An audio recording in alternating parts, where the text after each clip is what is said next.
Hi மக்களே, ஒரு mini evening vlog and egg வச்சு நான் செஞ்ச ஸ்நாக். அப்போமா சாயங்காலம் சாமியெல்லாம் கும்பிட்டு அகரனும் சாமியாராகி பயங்கரமாக பயபக்தியோடு கும்பிட்டு முடிச்சாரு. அதுக்கப்புறமா என்னோடய ஸ்நாக்குக்கு இன்றைக்கி நான் வந்து எக்கு வச்சு ஏதாவது செய்யணும்னு தான் முடிவு பண்ணேன். ஏன்னா இன்றைக்கி நாங்கள் ப்ரோட்டீன் சாப்பிடவே இல்லை.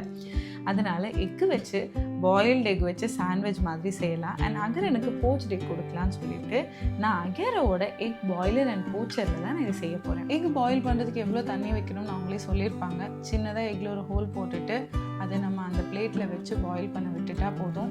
பாயில் ஆகி முடிஞ்சதும் அதுவே ஆட்டோமேட்டிக்காக ஆஃபும் ஆகிடும். போச்ட் எக்குக்கு அந்த பிளேட்டில் லைட்டாக நம்ம ஆயில் பட்டர் ஏதாவது க்ரீஸ் பண்ணிவிட்டு எக்கு டைரெக்டாக உடச்சி ஊற்றிக்கலாம். இதில் நம்ம வெஜிடபிள்ஸ் கூட ஸ்டீம் பண்ணிக்கலாம். இதுக்கும் வாட்டர் ஊற்றி அதுவே எவாப்ரேட் ஆனதும் ஆட்டோமேட்டிக்காக இதுவும் டர்ன் ஆஃப் ஆகிடும். அவ்வளோதான், சிம்பிளான எக்கை ரெடி பண்ணிவிட்டு சைட்லேயே பார்த்தீங்கன்னா க்ரீன் சட்னியும் ரெடி பண்ணியாச்சு. ஸோ நானும் கோகுல சாண்ட்விச்சாக சாப்பிட்டோம். அக்கறை வந்து போஸ்ட் எக், சாண்ட்விச், பாயில்டு எக்னு எல்லாத்தையும் ஒரு ரவுண்டு சாப்பிட்டேன். சாப்பிட்டு முடிச்சுட்டு கொஞ்சம் நேரம் புக்கை படிக்க வச்சுட்டு அதுக்கப்புறமா பார்க்கு கழிச்சிட்டு போயிட்டேன். பார்க்கில் போய் ஓடி ஆடி விளையாண்டு சாப்பிட்டது எல்லா எனர்ஜியும் ட்ரெயின் பண்ணி அதுக்கப்புறமா தான் வீட்டுக்கே வந்தேன். இதுக்கப்புறம் டின்னர் செஞ்சு சாப்பிட்டு தூங்கி அதை அடுத்த vlogல பார்க்கலாம். பாய். இந்த ப்ராடக்ட் எனக்கு ரொம்பவே ஈஸியாக இருக்குது, ஹெல்ப்ஃபுல்லாக இருக்குது. உங்களுக்கு இந்த ப்ராடக்ட் பர்ச்சேஸ் பண்ணணும்னா நான் கீழே லிங்க் டேக் பண்ணுறேன். அதை கிளிக் பண்ணி நீங்கள் போய் பர்ச்சேஸ் பண்ணிக்கலாம்.